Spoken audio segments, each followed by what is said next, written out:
My name is Ashley Hansen. I am 32 years old, a housewife and a mother of two, my son, who is 10, and my daughter, who is 8. My husband, Sean, is 38, but he never really supports me. He always listens to his mother and does whatever she says. We live with his parents, and my mother-in-law treats me badly. She gives me orders all day long. If I tell Sean, he says, "Just do what Mom says." I feel like a servant in this house, not a wife. I have no freedom, and I don't know what to do. Every morning, my mother-in-law calls for me as soon as she wakes up. She has trouble walking, so I help her get out of bed, take her to the bathroom, and dress her. Then I take her to the living room for breakfast. She starts giving me orders right away. "Ashley, bring my tea." "No, not that one. The other one." If I don't do it fast, she yells at me. If I prepare it in advance, she scolds me. Nothing I do is right. I know she enjoys making my life miserable. Sean does nothing to stop her. It wasn't always like this. Before she had trouble walking, we got along fine. We used to cook and shop together. But when she started struggling to move, she started treating me like a maid. She stopped calling me by my name and instead called me airhead. At first, I tried to be patient. I told myself that she was in pain and needed help. But then I realized she wasn't just frustrated. She liked controlling me. She wanted to see me suffer. I had no voice in this house. I was nothing to them, just someone to serve. One evening, everything changed. My sister-in-law, Susan, suddenly announced that she was moving in. She was pregnant and expected me to take care of her. No one had even told me she was married. "Take care of her properly," my mother-in-law ordered. I had no choice. When I returned from grocery shopping, I saw boxes stacked at the front door. My son ran up to me. "Mom, Auntie says she's moving in," he whispered. "She wants my room." My heart dropped. My kids were now suffering too. I had to do something. I couldn't let them be treated this way. I went to my mother-in-law and asked, "Are you really taking my son's room away?" She didn't even look at me. "If the kids already told you, then move his stuff," she said. "Also, Susan wants steak for dinner." I was shocked. Susan smirked and said, "You're just a parasite. Stop acting important." My children clung to me, scared. I had never seen them this afraid. I needed to talk to Sean, but deep down, I knew what he would say. He would side with his mother. Still, I had to try. I had to fight for my kids. That night, I called Sean. "Did you know Susan is moving in?" I asked. He sounded confused. "No, but if Mom said so, then it's fine." My hands trembled. "There's no space. The kids have nowhere to go." He sighed. "Ashley, just do what you're told. Susan is pregnant. It's only fair." My heart broke. I hung up the phone. My children, seeing my sadness, whispered, "It's okay, Mom. We can handle it." Their words hurt me even more. I had been enduring this for years. But should my children suffer too? I promised them things would change. Dinner was tense. Sean arrived home, smiling, with a cake box in his hand. My children's eyes lit up. But Sean crushed their excitement. "This is for Mom and Susan," he said. My daughter's face fell. "But we didn't do anything wrong," she whispered. Sean ignored her and handed the cake to Susan. I forced a smile. "So, Susan, when is the baby due?" I asked. She hesitated. "October." I quickly did the math. She was only 3 months pregnant. So why had she moved in already? Something felt wrong. I needed to find out the truth. The next day, I went to Susan's apartment. The janitor saw me and sighed. "Susan? She hasn't paid rent in 6 months." I was about to check inside. My heart pounded.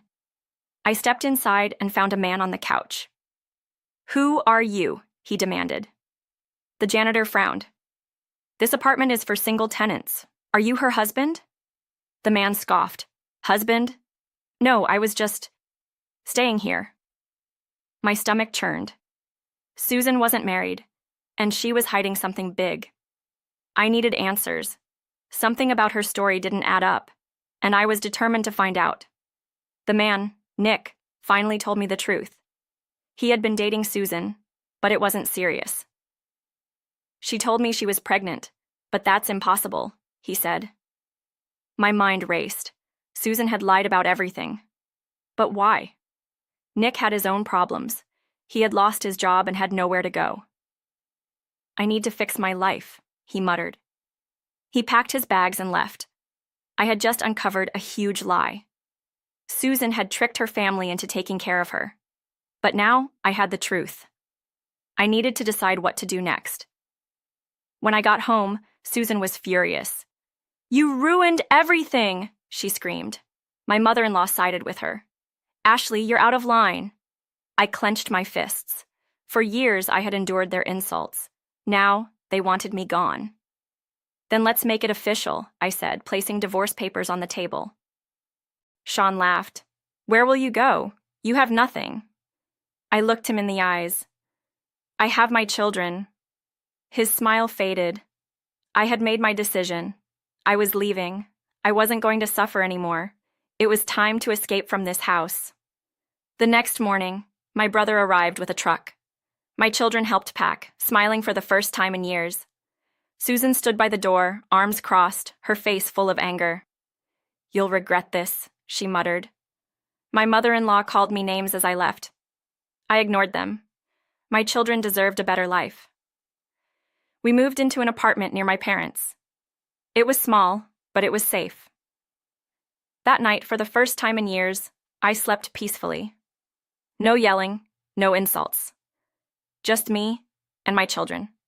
We were finally free from that nightmare. 2 weeks later, Sean called.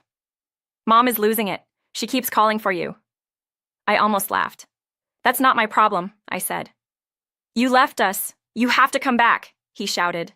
I stayed silent. "You ungrateful parasite," he yelled. That word didn't hurt anymore. I hung up and blocked his number. Susan called next, screaming at me. I ignored her too. I had endured enough. Now, they had to clean up their own mess. I was never going back. Not for them. Not ever. 2 weeks later, my phone rang. It was Sean. "Mom is losing it. She keeps calling for you." He sounded desperate. I almost laughed. "That's not my problem," I said calmly. He grew angry. "You left us. You need to come back." I stayed silent. "You ungrateful parasite," he shouted. That word didn't hurt anymore. I had heard it too many times. I hung up and blocked his number. A few minutes later, Susan called screaming. I didn't answer. I had suffered for too long. Now, they had to handle their own problems. I was never going back. A week later, I received a letter from Sean. In it, he described how everything had fallen apart since I left. My mother-in-law was getting worse. She needed care all day, but there was no one to help her. Susan, who had moved in thinking she would have an easy life, now had to take care of their mother alone. She hated it and fought with Sean every day. The house was a mess. They tried finding a nursing home for my mother-in-law, but the good ones were too expensive. They were trapped. I could almost hear their frustration. My mother-in-law had always looked down on me, but now she was calling my name every day. She had no one left to order around. Susan, who thought she could live comfortably at home, was now the one being shouted at. Sean, who never took responsibility for anything, was now stuck dealing with everything. They were finally facing the same struggles I had endured for years. I felt no pity for them. I had spent years hoping they would change, hoping things would get better. But now I realized leaving was the best decision I had ever made. Meanwhile, my new life was peaceful. I had a job at a local drugstore and was slowly becoming independent again. It was difficult returning to work after 10 years, but every challenge felt small compared to what I had lived through. My children were happy in their new school and had made new friends. We laughed together at dinner, something we hadn't done in years. Every morning I woke up feeling free. No more insults, no more yelling, no more suffering. I was finally living the life I deserved, and I would never let anyone take that away. One evening, my son sat beside me and asked, Mom, do you think Dad misses us? I thought about it. Maybe he did. Maybe he regretted everything. But it didn't matter anymore. Maybe, I said, smiling. But we're happy now, aren't we? My son nodded. My daughter hugged me. We love our new home, she whispered. At that moment, I knew I had made the right choice. I had escaped a life of misery, and I had given my children a future full of love and happiness. We were free, and for the first time in years, we were truly happy.